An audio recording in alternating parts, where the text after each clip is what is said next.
सामाजिक विज्ञान की कक्षा 8वीं में आप सभी का स्वागत है। आज हम इतिहास की पुस्तक सामाजिक एवं राजनीतिक जीवन 3 इसके तीसरे अध्याय का अध्ययन करेंगे। अध्याय का नाम है ग्रामीण क्षेत्रों पर शासन चलाना, रूलिंग द कंट्री साइड। आज हम इसके तीसरे भाग का अध्ययन करेंगे। कल हमने इसके दूसरे भाग का अध्ययन किया था, जिसमें हमने नील कृषि पद्धति के बारे में हमने पढ़ा। ब्रिटिश राज में नील की पद्धति दो प्रकार से की जाती थी, एक निज पद्धति, दूसरी रैयती पद्धति। हमने इनमें आने वाली समस्याओं के बारे में भी हमने चर्चा की। आज हम इस प्रस्तुत भाग में नील विद्रोह के बारे में पढ़ेंगे। Dear children, yesterday we had learned about the various methods of indigo plantation executed by East India Company in India. We have learned about two types of the agricultural system prevalent in India. One was niche cultivation and another was the rayati cultivation.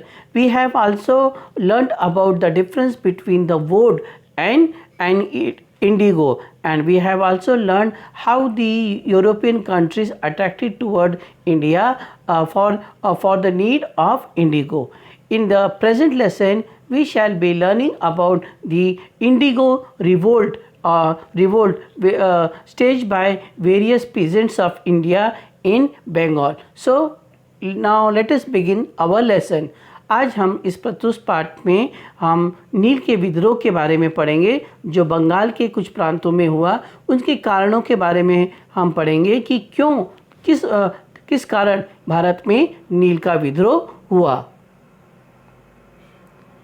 नील विद्रोह भारत में किसानों के द्वारा हुए नील विद्रोह के ये चित्र है। हम इसके पीछे की पार्श्वभूमि के बारे में आज हम अध्ययन करेंगे। नील विद्रोह, नील का विद्रोह किसानों के द्वारा किया गया एक आंदोलन था। यह आंदोलन बंगाल के किसानों द्वारा सन 1859 में किया गया था। इस विद्रोह की जड़ें आधी शताब्दी पुरानी थी, अर्थात नील अधिनियम एक्ट का पारित होना, इंडिगो प्लांटेशन एक्ट का पारित होना। इस विद्रोह के आरंभ में बंगाल के नदिया जिले के किसानों ने 1859 के फरवरी मार्च में नील का एक भी बीज बोने से मना कर दिया। ये आंदोलन पूरी तरह से अहिंसक था। आपने देखा पिछले भाग में कि किस तरह से ब्रिटिश व्यापारी भारत में आते थे, किस तरह से वो भारतीय किसानों को या गांव के मुखिया को जबरन हस्ताक्षर करवाते थे, उनकी ज़मीनें ले लेते थे। किस प्रकार से ये व्यापारियों ने यहाँ पर बड़ी बड़ी ज़मीनें खरीदी, किस प्रकार से उन्होंने रैयतों को मजबूर किया कि वे अपनी धान की कृषि को छोड़कर नील की कृषि में उनका सहयोग दे। किस तरह से उन्होंने उनको कर्जे दिए और बाद में उनको कर्जे के बोझ के तले उनका शोषण किया। तो ये सब कारण थे। इस सब कारणों से बंगाल के किसानों ने नील का विद्रोह किया। आपने ये भी जाना कि किस तरह से भारत में सन 1788 से लेकर 1805 और उसके बाद कई बंगाल में अकाल पड़े। उस अकाल के कारण लगभग 1 करोड़ जितनी जनसंख्या जो है बंगाल में उनकी मृत्यु हो गई। किस प्रकार से ये त्रस्त थे, उनके पास उपजीविका का कोई साधन नहीं था। ये सब कारणों के कारण नील के किसानों ने विद्रोह किया। Indigo revolt, Indigo's rebellion was a movement led by peasants. This movement was led by the farmers of Bengal in 1859. The roots of this rebellion were half a century old, namely the passage of Indigo Plantation Act. It is on account of the Indigo Plantation Act which was passed in India and which compelled the farmers to devote at least 25% of his land towards indigo plantation. In the beginning of this revolt, the farmers of Nadia district of Bengal refused to sow a single seed of indigo in February March 1859. This movement was completely non-violent. In the previous part, we have learned how the farmers of Bengal were exploited under British East India Company on account of their tyrannical policies. They sometimes threaten the village head or even the farmer to sign a contract, to accept a contract to devote their agrarian land for towards indigo plantation. This East Indian Company, they also threatened the farmer to give up their paddy cultivation and devote their land completely to the indigo plantation. Some of the farmers or some of the workers were even compelled to accept the contract and to dispense their labor for the indigo cultivation, and the remuneration they used to give towards the indigo production was very meager, and these farmers and the workers were trapped in the clutches of the debts. They were overburdened with the debts. They couldn't repay their debts. On account of these reason, the farmers of India are revolted against East India Company. Moreover, there occurred several famines and droughts in West Bengal, and as a result, about 1 crore of the population was perished in that drought, and that's why on account of the pathetic living condition of the farmers, the people revolted against British regime, and they wanted to give up indigo plantation. मार्च 1859 में बंगाल के हजारों रैयतों ने नील की खेती करने से इनकार कर दिया। रैयतों ने बागान मालिकों को लगान चुकाने से भी इनकार कर दिया। वे तलवारें, भाले, तीर कमान लेकर नील की फैक्ट्रियों पर हमला करने लगे। बागान मालिकों के लिए काम करने वालों का सामाजिक बहिष्कार किया गया। उनकी तरफ से लगान वसूली के लिए आने वाले गुमाश्ता एजेंटों की भी पिटाई की गई।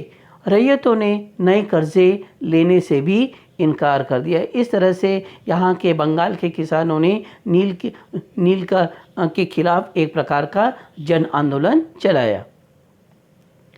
In March 1859, thousands of Bengal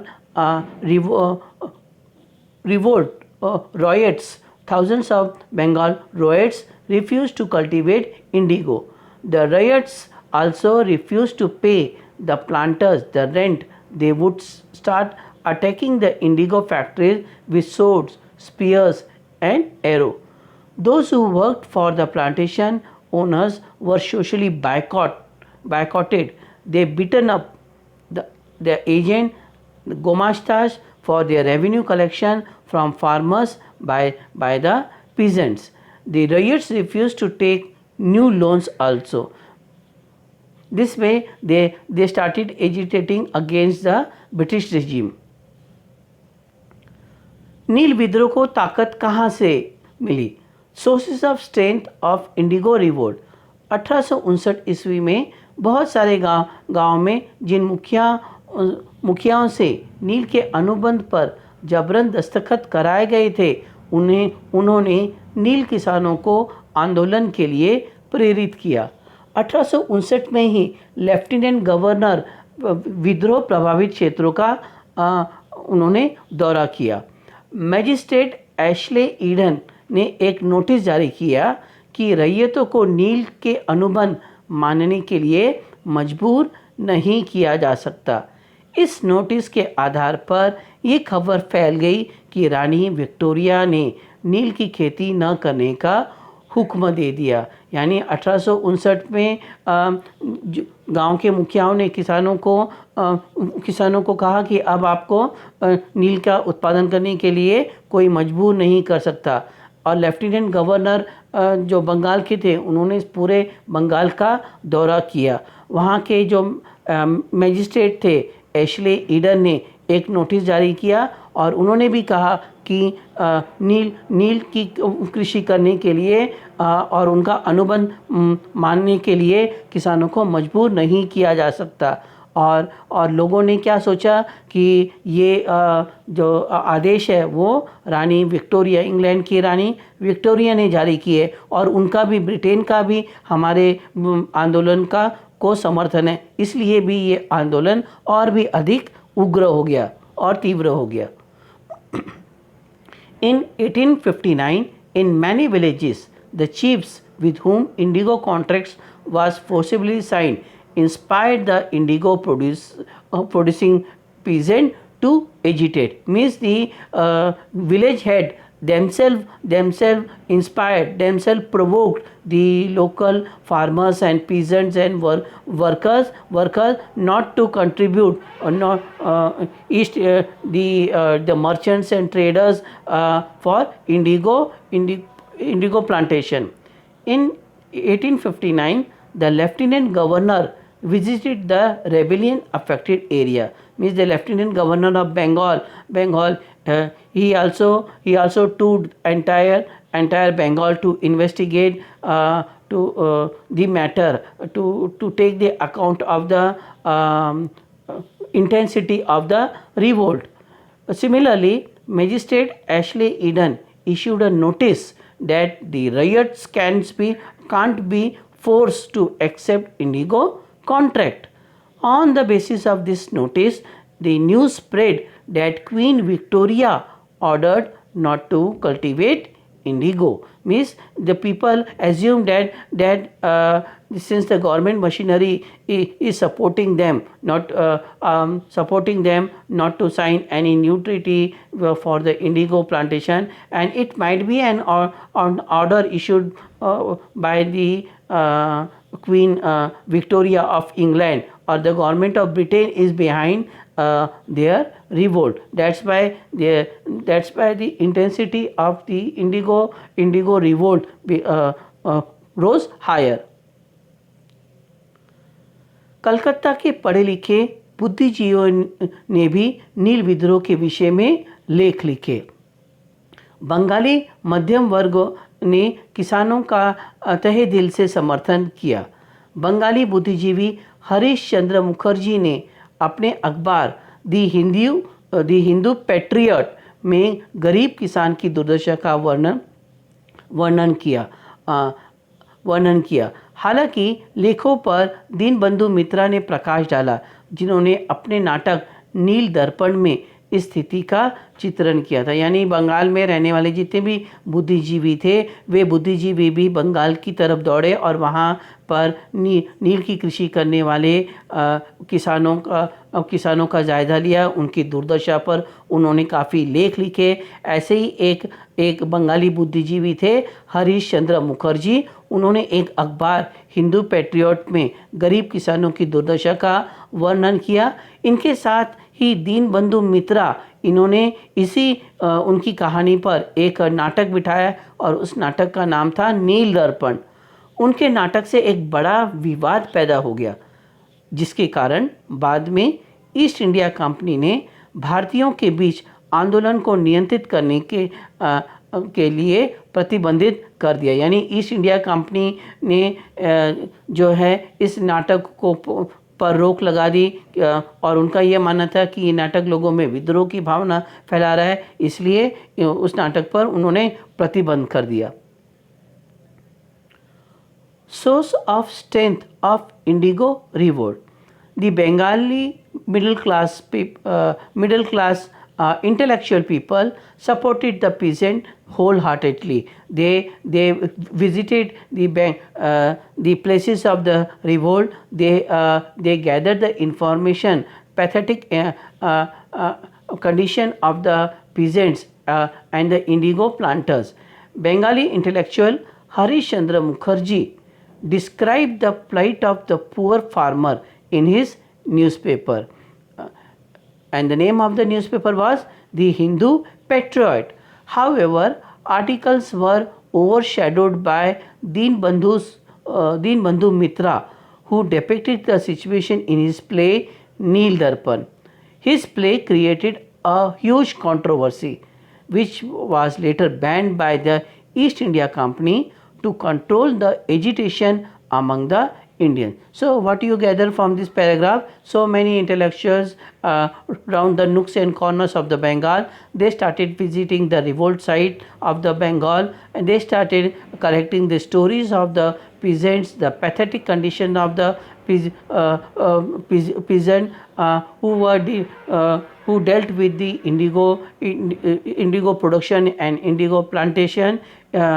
One intellectual, that is Harish Chandra Mukherjee, he wrote an article about their living condition in his newspaper, The Hindu Patriot, and a play was also staged over this story by Deen Bandhu Mitra, and the name of the play was Neel Darpan, which created a huge controversy, and East India Company had to ban on the staging of this play because they felt that this would further worsen the situation in Bengal province. विद्रोह की शुरुआत कृष्णनगर, नादिया जिले के गोविंदपुर और चौगाछा गांवों से हुई। यहाँ विष्णुचरण विश्वास और दिगंबर विश्वास ने पहली बार बंगाल में 1859 में बागवानों के खिलाफ विद्रोह का नेतृत्व किया था। यह मुर्शिदाबाद, बीरभूम, बर्धमान, पवना, खुलना और नारेल में तेजी से फैल गया। कुछ नील बागान मालिकों पर सार्वजनिक मुकदमा भी दायर किया गया और उन्हें सजा दी गई। कई नील डिपो को भी जला दिया गया। कई बागान मालिक भाग गए और पकड़े जाने से बच गए, लेकिन कई ज़मींदार भी विद्रोही किसानों के निशाने पे थे। ये वे ज़मींदार थे जिन्होंने ईस्ट इंडिया कंपनी के ये व्यापारी और व्यापारियों को नील की जो कृषि के लिए साथ दिया, और वे भी शामिल थे किसानों का शोषण और दमन करने में। इसलिए इन भारतीय किसानों ने इन भारतीय ज़मींदारों को भी नहीं बख्शा। The revolt started from the villages of Govindpur and Chaugacha in Krishnanagar and Nadia district of West Bengal, where Vishnu Charan Vishwas and Digambar Vishwas first led the rebellion against the planters. In Bengal, 1859, it spread rapidly in Murshidabad, Birbhum, Bardhaman, Pabna, Khulna and Narel. Some indigo planters were given a public trial and executed. Means they were prosecuted in the court. They were trialed in the court, and they were given the punishment. Punishment also. The indigo depots were burned down. Many planters fled to avoid being caught. Some of the zamindars were also targets of rebellious peasant because they helped East Indian companies merchant to exploit the local farmers of local farmers. बागान मालिकों की सुरक्षा के लिए British सरकार को सेना बुलानी पड़ी। नील उत्पादन व्यवस्था की जांच करने के लिए 31 मार्च 1860 में नील आयोग का गठन किया गया। इस कमीशन के अध्यक्ष थे W.S. साटोन कर और R. टेम्पल। इस आयोग ने बागान मालिकों को दोषी पाया। आयोग ने कहा, नील की खेती रैयतों के लिए फ़ायदे का सौदा नहीं है। आयोग ने रैयतों से कहा कि वे मौजूदा अनुबंधों को पूरा करें, लेकिन आगे से वे चाहे कि नील की खेती बंद कर सकते। आगे से अगर वो नहीं चाहते कि नील की खेती नहीं करनी, तो वो नहीं कर सकते। तो इस प्रकार से ये कमीशन ने ये रिपोर्ट सरकार को सौंपी। The British government had to call in the army to protect the planters. On March 31, 1860, the Indigo Commission was set up to investigate the indigo production system. The chairmen of this commission were W. S. Saturn Kerr and R. Temple. This commission found the planters guilty. The commission stated that indigo cultivation is not bargain for rayat, means it is not suitable for the farmer. It is an exploitative policy, because since the fertility of the soil completely vanish away, and the agrarian field becomes totally barren, that's why it is not beneficial for the farmers. The commission stated that indigo cultivation is not bargain for rayats. The commission asked rayat to fulfill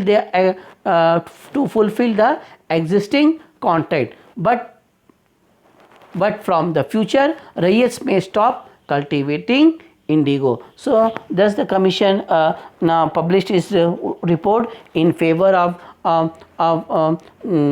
these indigo planters in Bengal, and thus the indigo plantation in Bengal were taken back. Decline of indigo production, नील उत्पादन का धाराशायी होना। बंगाल में नील विद्रोह के कारण यहाँ नील का उत्पादन धाराशायी होगा, यानी जो कमीशन ने भी रिपोर्ट सौंप दी कि आगे से अभी नए अनुबंध करने की जो है ज़रूरत नहीं है। किसानों के फेवर में, किसानों के पक्ष में उन्होंने ये रिपोर्ट सौंपी, और इन्होंने बहुत सारे ब्रिटिश व्यापारियों पर भी कार्रवाई की कि उन्होंने किसानों का शोषण किया। तो इस तरह से बंगाल में जो नील का उत्पादन जो है ठप हो गया, नील का उत्पादन बंद हो गया, फैक्ट्रियां बंद हो गई। कृत्रिम रंगों के आविष्कार के कारण नील पर निर्भरता कम हो गई। बंगाल के नील उत्पादक बंगाल से बिहार प्रांत में संकेंद्रित होने लगे, यानी अब यहाँ के व्यापारी कहाँ पर जाके अपना व्यवसाय शुरू करने लगे, बिहार में, और वहाँ अपने नील उद्योग को पुनर्स्थापित उन्होंने करना शुरू किया। बिहार के बेतिया और मोतिहारी में 1905 से 1908 तक उग्र विद्रोह हुआ। ब्लूम्सफील्ड नामक एक अंग्रेज की हत्या कर दी, जो कारखाने का प्रबंधक भी था। वहाँ पर, कहाँ पर, बिहार के चंपारण में या बेतिया में। अंततः 1917 में गांधी जी के नेतृत्व में चंपारण सत्याग्रह हुआ, जिसके फलस्वरूप तीन कठिया नामक जबरन नील की खेती कराने की प्रथा समाप्त हुई। यानी यहाँ पे चंपारण में 3 कठिया नामक जो है एक प्रथा थी, जिसके अनुसार वहाँ पर किसानों को जबरन नील की खेती करने के लिए बाध्य किया जाता था। तो गांधी जी ने वहाँ पर चंपारण आंदोलन, बिहार के चंपारण जिले में नील का आंदोलन चलाया, और इस तरह से ये प्रथा वहाँ पर समाप्त हुई। Due to the Indigo Rebellion in Bengal, the production of indigo here declined completely. The invention of artificial colors reduced the dependence on indigo. The indigo producers of Bengal concentrated in Bihar province of Bengal Residency and started restoring their indigo industry there. मतलब देखिए, अभी Europe में जो है जो कृत्रिम रंग बनने लगे, नील पर निर्भरता कम हो गई। नील पर निर्भरता कम होने के कारण बंगाल में तो नील का उत्पादन बंद कर दिया था। अब बिहार में भी धीरे धीरे वहाँ के किसान इसके खिलाफ विद्रोह करने लगे, और इसके कारण वहाँ पर भी नील की पैदावार कम होने लगी। There was a fierce rebellion in Betia and Motihari in Bihar from 1905 to 1908. An Englishman named Bloomsfield, who was the manager of the factory, was killed. Finally, in 1817, Champaran Satyagraha took place under the leadership of Gandhiji, which resulted in the practice of which resulted in the culmination of practice of forcibly cultivating indigo called Teen Kathia. Means when the Gandhiji visited Champaran, he gathered he assembled the indigo producing farmers and waged a movement called Indigo movement at Champaran. As a result, the government has to bow down and they issued an order of culmination of Teen Kathia practice of indigo plantation.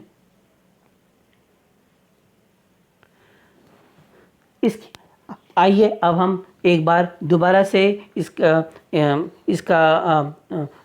इसे पढ़े कि अभी तक हमने क्या पढ़ा। नील विद्रोह किसानों के द्वारा किया गया एक आंदोलन था जो बंगाल के किसानों द्वारा सन 1859 में किया गया था, किंतु इस विद्रोह की जड़ें आधी शताब्दी पुरानी थी, अर्थात नील कृषि अधिनियम का पारित होना। इस विद्रोह के आरंभ में नदिया जिले के किसानों ने 1859 के फरवरी मार्च में नील का एक भी बीज बोने से मना कर दिया था। यह आंदोलन पूरी तरह से अहिंसक था तथा इसमें भारत के हिंदू और मुसलमान दोनों ने बराबर का हिस्सा लिया। सन 1860 तक बंगाल में नील की खेती लगभग ठप पड़ गई। सन 1860 में इसके लिए एक आयोग भी गठित किया गया था। मैंने आपको बताया था W.S. सेटोनकर और क्या उनकी अध्यक्षता में ये एक कमीशन का गठन किया गया था और उन्होंने जो है भारतीय किसानों के पक्ष में अपना फैसला सुनाया। बिहार के बेतिया और मोतीहारा में 1905-1908 तक उग्र विद्रोह हुआ। ब्लूम्सफील्ड नामक अंग्रेज की हत्या कर दी गई थी जो कारखाने का प्रबंधक था।